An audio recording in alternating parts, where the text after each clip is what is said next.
زندگی کیسے گزارنی ہے، یہ بہت بڑا سبق۔ تو میں آپ کو پورا اسلام 2 حدیثوں سے بتا دیتا ہوں، ایک ابتدا ایک انتہا۔ ایک ہی سوال میرے نبی سے پوچھا گیا، یا رسول اللہ مل اسلام، اسلام کیا ہے؟ یہ مدینے کے ابتدائی سال ہیں اور جبریل انسانی شکل میں کہتے ہیں اسلام کیا ہے؟ آپ نے کہا کلمہ شہادت کی گواہی دینا، نماز پڑھنا، زکوٰۃ دینا، روزہ رکھنا اور حج کرنا۔ ٹھیک ہو گیا؟ یہی سوال بعینہ آخری حج پر جب اسلام مکمل ہو چکا ہے، عمرو بن ابسہ پوچھتے ہیں یا رسول اللہ اسلام کیا ہے؟ تو پہلا جواب دوبارہ دہراتا ہوں، کلمہ شہادت، کلمہ توحید کی گواہی دینا، نماز پڑھنا، زکوٰۃ دینا، روزہ رکھنا، حج کرنا۔ ایک ہی سوال ہے، وہی سوال ہے، سوال کرنے والا ایک اور آدمی ہے اور ٹائم آگے جا چکا ہے۔ اب جواب کیا آیا؟ اب جواب آیا اطعام الطعام وطیب الکلام۔ سبحان اللہ۔ آپ نے فرمایا اسلام ہے میٹھا بول بولنا اور کھانا کھلانا۔ میٹھا بول، میٹھا بول۔ میں اللہ کی قسم اٹھاتا ہوں جو سن رہا ہے، ساری دنیا کے شہد میں اتنی مٹھاس نہیں جتنی زبان کے میٹھے بول میں مٹھاس ہے، اور میں اللہ کی قسم اٹھاتا ہوں 7 سمندر کے پانی میں اتنی کڑواہٹ نہیں جتنی ایک زبان کے کڑوے بول میں کڑواہٹ۔ ایک بول دلوں کو زندہ کر دیتا ہے اور ایک بول دلوں کو ویران کر دیتا ہے۔ ایک بول گھروں کو آباد کر دیتا ہے اور ایک بول گھروں کے ٹکڑے ٹکڑے کر دیتا ہے۔ تو آپ نے کہا اسلام کیا ہے؟ میٹھا بول بولنا، کھانا کھلانا۔ اچھا کھانا کھلانا تو چلو غریب آدمی کہاں سے کھلائے گا؟ میٹھے بول میں تو پیسے نہیں لگتے۔ کسی کے ساتھ مسکرا کے ملنا، خاص طور پر والدین، بیوی، بچے، بچوں کے لیے ماں باپ، بیوی کے لیے خامند، خامند کے لیے بیوی، ان قریبی رشتوں میں میٹھا بول فرض عین ہے، اور کڑوے بول سے بچنا فرض عین ہے، ورنہ ہم اپنی نسل کو توڑ کے رکھ دیں گے۔ گھروں کی آبادی کا تعلق اتنے بڑے گھر سے نہیں ہے کہ ایڈا وڈا گھر ہوئے گا تو زندگی چنگی ہوئے گی۔ گھروں کی آبادی کا تعلق اچھے اخلاق سے ہے، میٹھے بول سے ہے، درگزر سے ہے، معاف کرنے سے ہے، حوصلہ افزائی سے ہے۔ اگر یہ باتیں نہیں ہیں تو زندگی ویران ہے۔ یہ جتنے بڑے کاروباری ہیں ان کے پاس نہ بیوی کے لیے ٹائم ہے نہ بچوں کے لیے ٹائم ہے۔ یہ کاروبار کے لیے پیدا ہوتے ہیں اور اسی کو کرتے کرتے مر جاتے ہیں۔ یہ اتنی بے اعتدال زندگی گزارتے ہیں کہ ان کی لائف کوالٹی پر رحم آتا ہے۔ یہ میرے نبی کا طریقہ زندگی نہیں ہے۔ میرے نبی نے کائنات کا سب سے بڑا بوجھ اٹھایا اور اپنے گھر کو ٹائم دیا، بچوں کو ٹائم دیا، بیوی کو 11 بیویاں تھیں، 9 زندہ تھیں، ان کو ٹائم دیا۔ مل اسلام، اسلام کیا ہے؟ ابتدائے زمانہ کا سوال ہے اللہ اور رسول کی گواہی دینا، نماز پڑھنا، زکوٰۃ دینا، روزہ رکھنا، حج کرنا۔ اللہ کا فضل ہے اس اسلام پر ایک بہت بڑا طبقہ چل رہا ہے۔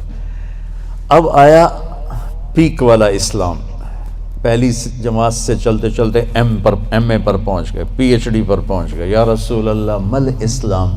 تو آپ نے فرمایا میٹھا بول بولنا اور کھانا کھلانا۔ کھانا کھلانے سے مراد صرف کھانا کھلانا نہیں، سخاوت، لوگوں کی ضرورتیں پوری کرنا، خدمت کرنا، ان کے کام آنا۔ ایک فقیر آیا، یا رسول اللہ ضرورت مند ہو؟ آپ نے کہا میرے پاس تو کچھ ہے نہیں، اس وقت تو کچھ نہیں۔ وہ کہنے لگا میں دکاندار سے لے لیتا ہوں، آپ ادا کر دینا بعد میں۔ آپ نے کہا ٹھیک ہے۔ تو حضرت عمر پیچھے سے بولے یا رسول اللہ یہ بھی کوئی انصاف کی بات؟ آپ کے پاس ہو تو آپ خرچ کریں، ہے نہیں تو اگلے دا ادھار سر تے چاہتے بہ جاؤنا یا رسول اللہ، یہ کام ٹھیک نہیں۔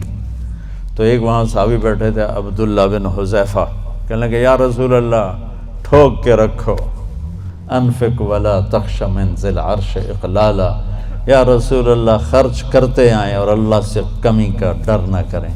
تو آپ نے مسکراتے ہوئے فرمایا بہذا امرت، مجھے بھی میرے رب نے اسی کا حکم دیا ہے۔ اللہ کو سخی سے پیار ہے، بخیل سے نفرت۔ تو جب اللہ ناراض ہوتا ہے تو پیسہ بخیلوں کو دے دیتا ہے اور حکومت نکموں کو دے دیتا ہے اور بارشیں بے وقت کر دیتا۔ موسیٰ علیہ السلام نے پوچھا یا اللہ ہمیں کیسے پتہ چلے گا کہ تو ناراض ہے؟ کوئی کمیونیکیشن تو ہے نہیں، تو کیسے پتہ چلے گا تو ناراض ہے؟ تو اللہ نے کہا امطر علیہم ابان حصادہم وامنعہ ابان زرعہم، موسیٰ پہلی نشانی میری ناراضگی کی بارشیں بے وقت ہوں گی، موقع پہ نہیں کروں گا، بے موقع کروں گا۔ اجعل ملک فی صفحائہم، حکومت بے وقوف لوگوں کو دوں گا، والمال فی بخلائہم، اور پیسہ بخیلوں کو دوں گا۔ ایک بخیل کا بھی دادا ہوتا ہے، اس کو کہتے ہیں عربی میں شحیح۔ بخیل ہوتا ہے جو کسی پہ خرچ نہ کرے اور تھوڑا بہت اپنے اوپر ضرور لگاتا رہے، اور شحیح وہ قسمت کا مارا ہوتا ہے جو صرف گننے کا مزہ لیتا ہے اور گن گن کے قبر چڑھ جاتا ہے تو آپ بھوکے دا بھوکا رہ جاتا، نہ بچوں کو دیتا ہے، نہ بیوی کو دیتا ہے، نہ کم بخت نہ اپنے اوپر لگاتا، صرف گننے کے مزے لیتا رہتا ہے۔ کروڑ ہو گیا، 1 ارب ہو گیا، 1 بلین ہو گیا، 1 ٹریلین ہو گیا، پیچھے کون کس کا نصیب ہے۔ موسیٰ علیہ السلام نے پوچھا اچھا یا اللہ جب تو راضی ہوتا ہے تو پھر کیا نشانی؟ تو اللہ تعالیٰ نے فرمایا امطر علیہم ابان زرعہم وامنعہ ابان حصادہم۔ موسیٰ جب بارش کی ضرورت ہوتی ہے تو کر دیتا ہوں، جب نہیں ہوتی تو روک لیتا ہوں۔ وَأَجْعَلُ الْمُلْكَ فِي حُلَمَائِهِمْ، اور حکومت سمجھدار لوگوں کو دیتا ہوں۔ وَالْمَالَ فِي سُمَحَائِهِمْ، اور پیسہ سخیوں کو دیتا ہوں جو لوگوں پہ خرچ کرتے ہیں، لوگوں کی ضرورتوں کو خیال کرتے ہیں، اپنے سامنے کھانے رکھنے سے پہلے ان گھروں کو بھی سوچتے ہیں جہاں چولہا نہیں جل رہا، اپنی بیٹی کے ہاتھ پیلے کرنے سے پہلے ان بیٹیوں کو سوچتے ہیں جن کے بالوں میں چاندی آ گئی اور ان کے ماں باپ ان کو رخصت کرنے کے لیے کچھ نہیں ہاتھ میں رکھا۔ امام زین العابدین کا انتقال ہوا تو ان کو غسل دینے لگے تو ان کی کمر پہ نشان تھے بوریاں اٹھانے کی، بوریاں۔ تو وہ غسل دینے والے بڑے حیران ہوئے کہ حضرت امام زین العابدین تو شاہی زندگی گزار، اللہ نے بہت رزق دیا۔ تو ان کے انتقال کے بعد پتہ چلا کہ 100 گھروں کا خرچہ اٹھایا ہوا تھا اور بوریاں بھر بھر کے خود اپنی کمر پہ اٹھا کے مدینے میں ان کے گھروں میں پھینک کے آ جاتے تھے۔ موت کے بعد لوگوں کو پتہ چلا کہ ہم پہ خرچ کرنے والا کون تھا، زندگی میں کسی کو پتہ ہی نہیں چلا کہ ہمارے خرچے کون اٹھا رہا۔ سبحان۔ تو بھائیو بہنوں، اسلام کیا ہے؟ اسلام کی انتہا کیا ہے؟ میٹھا بول بولنا، کھانا کھلانا، یعنی سخاوت، سخی ہونا۔ اللہ کو سخی سے پیار ہے چاہے نافرمان ہو، بخیل سے نفرت ہے چاہے تہجد گزار ہو۔ پھر پہلے زمانے کی طرف لوٹتے ہیں۔